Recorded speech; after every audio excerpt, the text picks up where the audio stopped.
How's everybody doing? Okay, this is me and my friend Mike. Mike has me in this little vehicle that I thought I was gonna fall out of. See, that's mellow, right? You're good, right? It's like being at Disneyland. Mike is the leader of our men's Bible study, and it's blessed me, and he and his family invited me out for Thanksgiving. Mike, question: what voice are you listening to?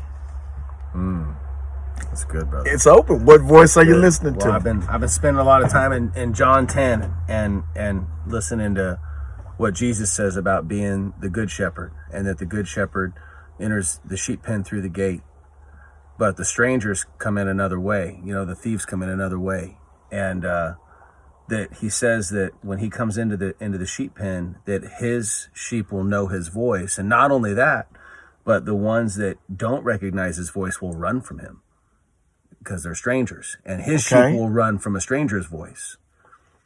And he goes on to say that he comes in through the gate, and then he goes on to say that he is the gate. And so it got me to thinking and praying, and I got on YouTube and I searched shepherd calling his sheep.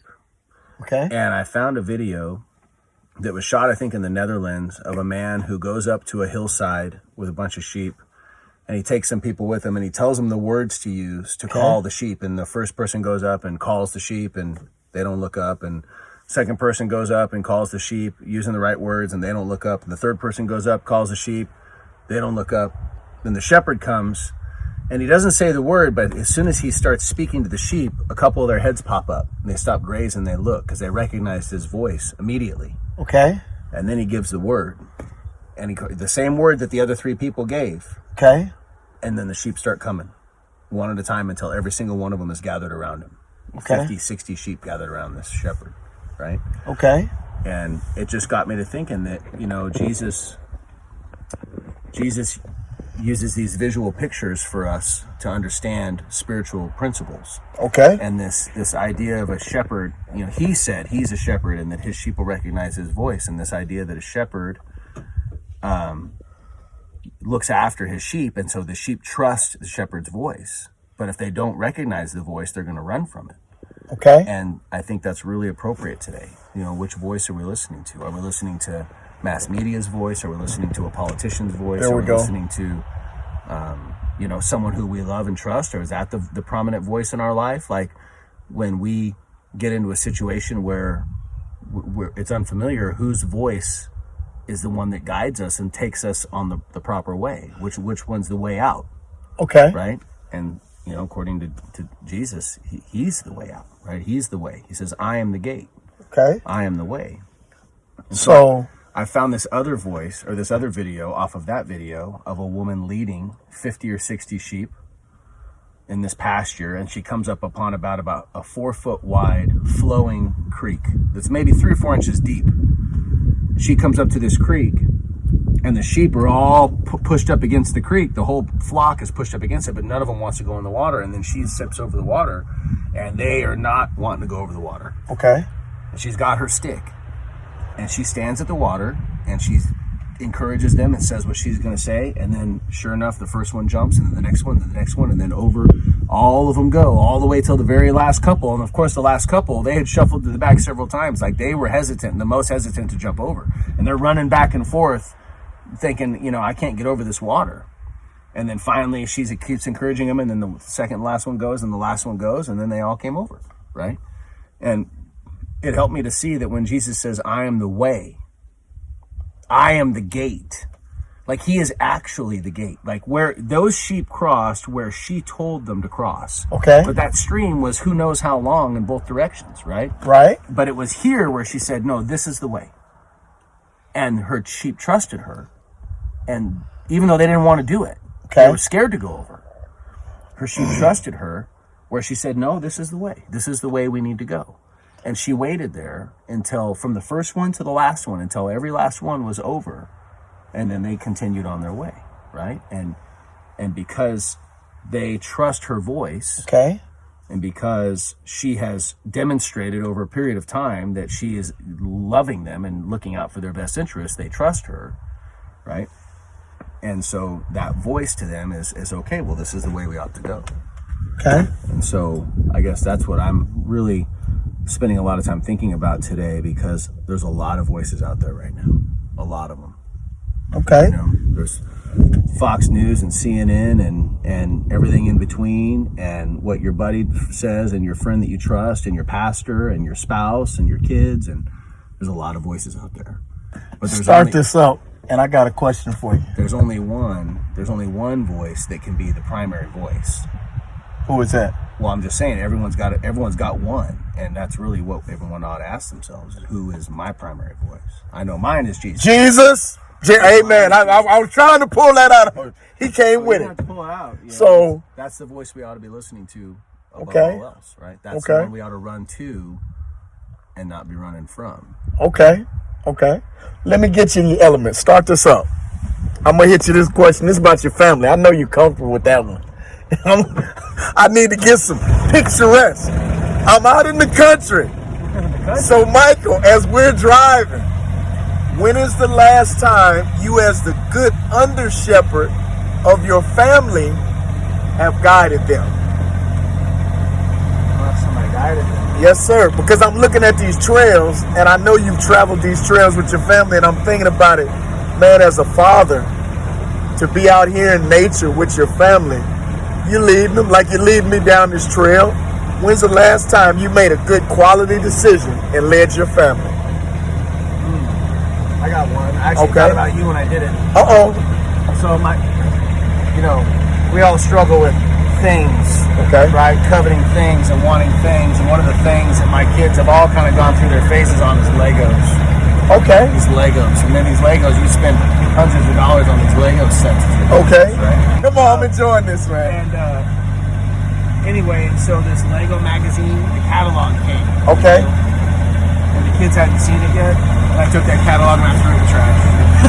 Okay. You know what I mean? Because Come on. here's what's going to happen is at least one of my kids, maybe more than one of them, is going to pick that thing up and then stare through it and flip through it and obsess over it and, oh, I want this, and oh, I don't have that one yet, and I don't want this, and I want that, and none of that's helpful. And so we just avoided the whole thing by saying, nope, not in my house. You know, even though it's addressed to my kids and they signed up for it and all that, it's like, nah, we're going to keep that out of here. And I was able to do it in such a way that I caught them that it wasn't traumatic, because they're none the wiser. Okay. But I think about that, that it's like, we don't even need to let this be in our house. It's why we turn TV off too. We don't need this to be in our house. Like, we don't need this presence of these other voices. That's what it comes down to. Come on. We don't need the presence of all these other voices in my house. Okay. I want my voice to be loud. I want my wife's voice to be loud. I want my kids' voices to be loud. I want God's voice to be loud. And any other voice in my household, if it doesn't support what God's saying about truth and love, then it needs to be quieted down. They don't need to go, but we're going to minimize their impact and their screen time, their FaceTime with my family. You know what I mean? And that voice of Legos and covetousness and all that, like, we're going to minimize that. Okay. It gets enough airtime without the extra magazine. Okay. So I feel like that was I actually thought about you as I was throwing it in the trash, talking about how do we protect our family, how do we lead our family. Okay. I was like, this is leading right here. Okay. What Mike's referring to, we were at the men's group, and the question was asked, how do we protect our family? And so many times people just think in the physical realm, meaning what if a burglar comes in? But just as he said, a magazine, unbelief, the wrong TV program, the wrong movie, the wrong music, it can affect our families. So Mike, as we're rolling around right here, I have one other question. Give me a lesson you learned that helps your marriage be stronger. Oh, man, there's just been so many. If I had to point to a lesson, the lesson I would say is that, when I wanted my bride to be submitted to me, I understood, like in Ephesians 5, that she submits to me, and then I love her like Christ loved the church, because that's what it says in Ephesians 5. Okay. And it wasn't working out that way for me for years, for us, and it created a lot of strife and a lot of splatter. a lot of havoc and turmoil in our marriage. And then it occurred to me, Romans 5:8-9 says, "But God demonstrates his own love for us in this, that while we were still sinners, Christ died for us." Okay. And so if I'm going to love her the way that he loves us, I'm going to love her before she submits to me. In the same way that while I was still sinning, Christ loved me and died for me. That's how he loved me, while I was still not submitted. And so she's not going to submit to something that's not worthy of submission, not a love that's not worthy of submission to. I didn't submit to Christ out of anything other than his love for me. Okay. And so, it says out of reverence for Christ, submit to one another. And so for her to submit to me, I've got to be loving her the way that Christ loves the church. And so that puts it all back on me. And then really the extension of that lesson is, what is actual love? Okay. And so that's when you get into 1 Corinthians 13 about what love is. Love is patient, love is kind, it doesn't envy, it doesn't boast, it is not proud, it's not rude, it's not self-seeking, it's not easily angered, it keeps no record of wrongs. Love doesn't delight in evil, but rejoices with the truth. Work, Mike. It always protects, always trusts, always hopes, always perseveres. Love never fails. And so I need to know that, and I believe every brother, every man, every husband for sure, but I believe every brother needs to know that checklist. Because every single time me and my bride are off, every time we're off, if I go to that checklist, at least one or more of those things is not true of me at that moment. Okay. I'm not being patient. I'm not being kind. I'm not being self-seeking. I'm being self-seeking. I'm being proud. I'm keeping a record of wrongs. I'm doing these things that love says are or are not. I'm doing the opposite. Well, I'm not loving her then. If it's true that I'm keeping a record of wrongs, then I'm not loving her the way Christ loved the church, and that's why she's not submitted to me. Okay. Right? Okay. So it's this kind of love that God ordains. That God says this is what love is. That's the kind of love we're supposed to be loving them with. What has been the most difficult part of that for you? Because what you're saying is true, and you're doing that right now. But can you share, because I know there's somebody watching this, okay, I got it, but there's going to be some difficulties. What has been one of the difficulties for you in doing that? I want to go on record as he's talking. Say, this camera is shaky, but I'm glad I'm not falling out this little vehicle. Oh, you're good. Okay, come on. I'd say that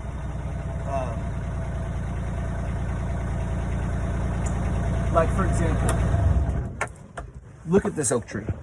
Okay. This is the biggest oak tree on our property. Uh-oh. You see this right there? That big thick sucker? It Okay. goes way up. This is the biggest oak tree on our property. Okay. This oak tree might be 50 years old, 60 years old. Okay. If I want to have another big, pretty, full oak tree like this one somewhere else on my property, I got to wait 50 years for it. I got to go dig a hole. I'm going to take an acorn from this thing, right? And I'm going to go, man, I'd love to have a tree this big over there. And I'm going to have to go dig a hole. And I'm going to have to take care of that thing for 50 years before it looks like this one. Okay. Right? And so there's this concept of waiting for fruit and waiting for things to come in their time. And the struggle, especially, see, for us, when God did the work in our marriage, we had been together for 12 or 15 years. Okay. And so there was a lot of doing it wrong that had been accumulated. Okay. And a lot of wounds and damage and destruction that had happened along the way. Okay. And so what happened was God gave me this revelation about how I'm supposed to be loving her. And I started trying to love her that way and was prayerful about, God, help me love her this way, openly, like over her. I'd pray over her at night, pray in private. I'd pray with my brothers, like, man, help me love my bride, the way Christ loves the church. And the thing is, though, it's going to take time. Okay. It's going to take time for that little acorn to root and grow, because what's happening is we're starting to see through marriage. That's why marriage is such a beautiful relationship, because that's the one that God chose to demonstrate his love for us, that he's the bridegroom and that we're the bride, right? In Revelation, he talks about the supper, the marriage of the Lamb, right? Okay. And the marriage feast of the Lamb, right? It's like, and that's us. And so that's us getting prepared for that. And so we get to experience this on earth in the physical, and two become one flesh. But it takes time. And so if you've started a marriage like I did, where I believed in God and she believed in God, but Christ was not at the center of our marriage, and I wasn't loving her and leading her the way that Christ loves and leads the church. And as a result of that, she wasn't submitted to me, which was causing friction in our marriage and all the things. You can't just all of a sudden come to this revelation and go, okay, well, I'm going to start loving her that way, and then you do it, and then everything gets fixed. It's gonna take time. It's gonna take time for that new bud to grow, right? When a limb falls off of this thing, because lightning hits it or whatever, it rots off, it falls off, and that's like, that dead is falling off, and when the new comes to replace it, it's going to take time for that limb to grow back out. And so I just want to encourage any brother that is in that space, that it's like, man, I mean, Angela and I have been married 18, it'll be almost 19 years in March. It'll be 19 years. Okay. Amen. And we've been together almost 23 years. And dude, I'm only 41. We've been together most of our lives. And, but man, our marriage is better now than it's ever been. Praise God. There was a long extended season where it was like, man, I'm not trying to give up on this thing, but this marriage isn't what I hoped it would be. It wasn't what I wanted it to be. It wasn't what I dreamed it would be. And after God started doing this work in my heart, and then I saw what that was doing in her heart and in the lives of our kids, man, I was like, wow, this is better than I could have even hoped for. It's better than I could have imagined. And so I guess that's the message that I would love to hear broadcast from the mountaintops is, when we start loving our brides the way Christ loves the church, and make our love for her through him, and then we're not yoking her with that burden. Because she can't fill it.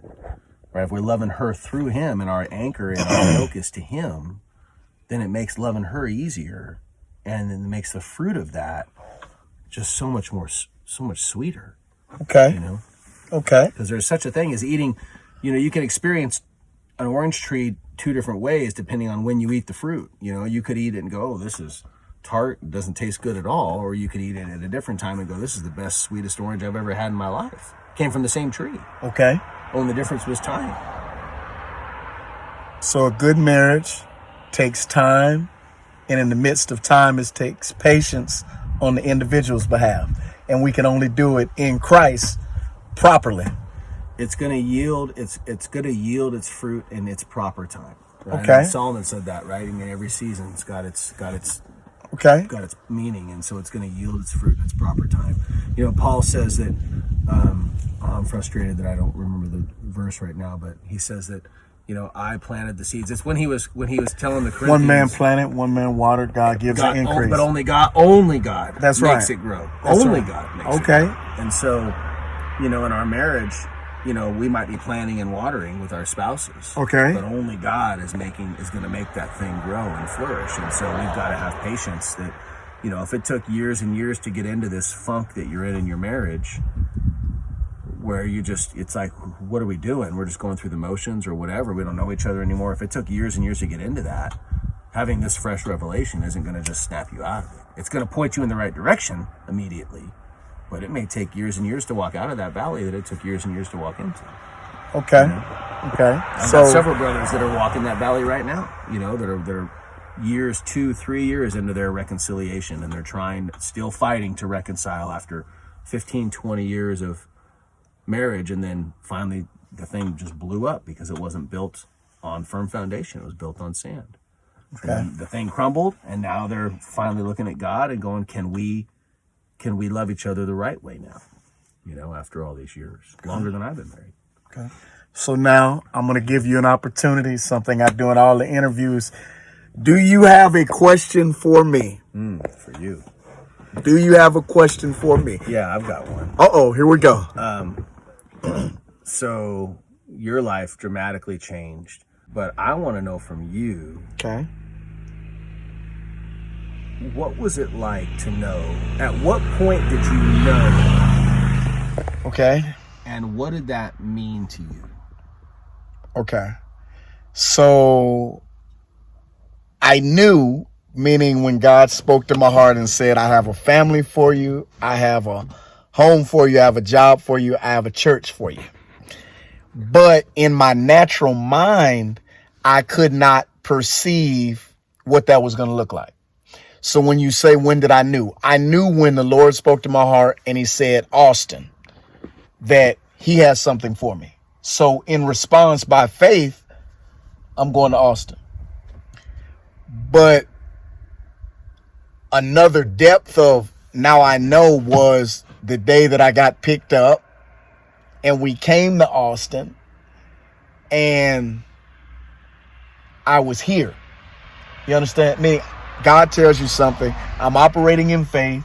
Everything's going, the paperwork's going, everything's moving, time is passing, but it's not real until it happens. And then even when it happens, what blew my mind was not that it happened. What blew my mind is that, God, you would do this for me. You see that it wasn't like, oh man, I see the hills and the houses and man, this is nice. It wasn't that. It was, God, you actually were establishing a relationship and not things. And what that has helped me do is, a gentleman once gave me some advice. He said, Sean, you've been laboring for God for 20 plus years. He said, you need to learn how to, at times, let God give you something. And I've never been a person who had the mindset that if you just do right, then he'll take care of the rest. And that's how I got in a bad set of circumstances. But when I began to live like that, I can actually tell you the realization is still ongoing. You know, because it's like when I woke up this morning, I'm like, this is my first Thanksgiving. When you invited me to come spend time with your family, I was like, wow. And so it's a continuing, this is real. This is real. It's not like I'm in a dream state, but do you understand? It's like when you look at your bride and you know all the history you guys have had, but you wake up in the morning, you're just like, this is my bride.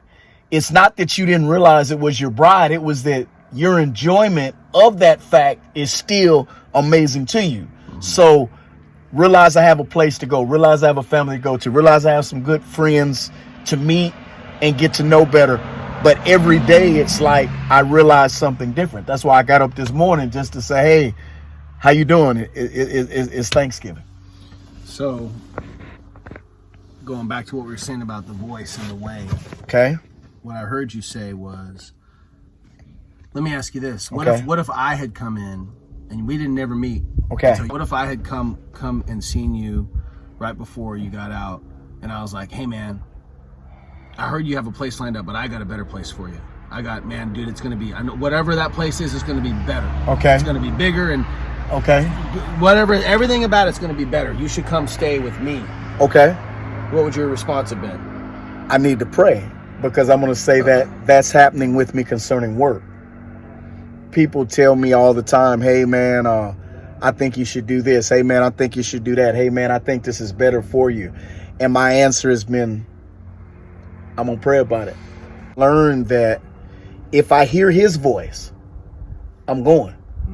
That's good. Meaning what I would compare that to, no one came and told me come to Austin. Yeah. I've never been to Austin. Yeah. But when I said, Lord, where do you want me to go? And I sat still and I heard Austin, my mind was made up. Yeah. So when you say how long, just then. Yeah. And even though a bunch of people that I know from Houston, hey, we got this lined up for you. Hey, this church would like to have you. Hey, you know, we're your friends. We're going to look out for you, Sean. You know, we're blessed by your presence. And I tell them Austin, and they all had good intentions and good motives, and they're all good people. But I'm going to Austin because I heard the voice. And I said the voice is what has kept me out of trouble. So the reason I can with a surety say, if I just met you 10 minutes ago, if the voice tells me, Michael, I'm going with Michael. Yeah.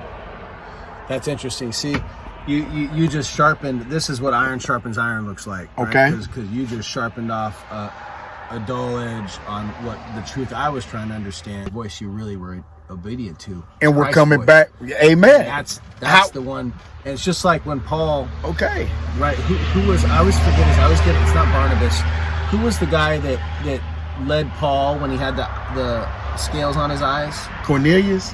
Was it Cornelius? No, it wasn't Cornelius. Ananias? Ananias. Ananias, okay. I think Uh-oh, about here him we go. because that was because he didn't know Ananias' voice. Paul didn't know Ananias' voice. Nope. But he recognized what Ananias was saying because Paul was listening to Christ's voice. Yep. Christ said, "I'm going to send you somebody." Yep. Right? When he said, "Hey, we got a place. Okay. It's in Austin." And that's how you recognize, because he was saying what you had already heard, Right. the voice that you trust say. That's right. It's like, okay, well, this makes sense now. That's right. But when Because your boys in Houston were like, "Hey, man, Houston," I was like, "No, that's not what I heard. Yes. The voice that I trust say." that's right. Yeah, That's right. That's good, brother. And God is so big that we started down this trail just asking about an interview. And you said, man, I'm going to talk about all the different voices.